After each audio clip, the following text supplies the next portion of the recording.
ปู่แสดงความโกรธโดยต้องเป็นการจะได้มัน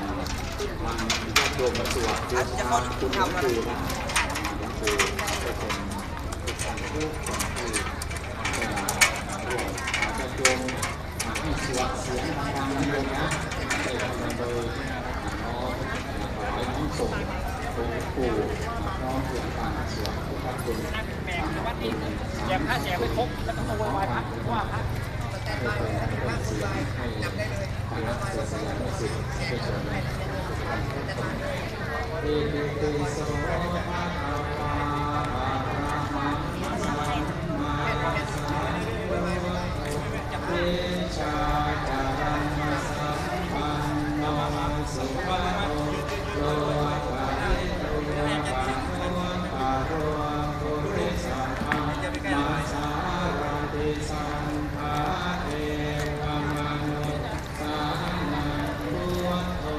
ภะคะวะติสวะหะโตภะคะวะตาธัมโมสันติโกภะคะริโกเยติปัสสิโกภะหายิโกปัจจาตังเวทิตาโกวิญโยติสุปฏิปันโนภะคะวะโตสาวกสังโฆสุปฏิปันโนภะคะวะโตสาวกสังโฆยายาปฏิปันโน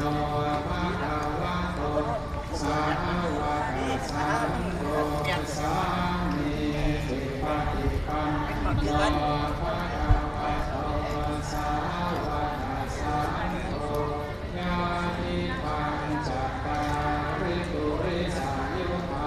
นิวาตาปุริสาโลภะวะเนสัพพันธวะโตสาวกสังโฆภาตุเนยโยตุเนยโยทัพพิเนยโยปัญจวิการณิโยอนุตตรังปุญญเปตังโลกัสสะอิติปิโสภะคะวะอะระหังสัมมาสัมพุทโธวิชชาจารณะสัพพันโนสุขโตโลภะริโตภะคะวะตาโลปุริสัมมาสารติสัมภะเท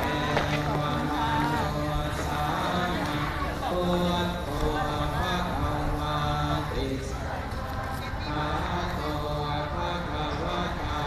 ธัมโมอิติโกภะคะริโตเตหิปัสสิโกโตปะหายิโกปัญจ นี่ก็ได้เต็มถัง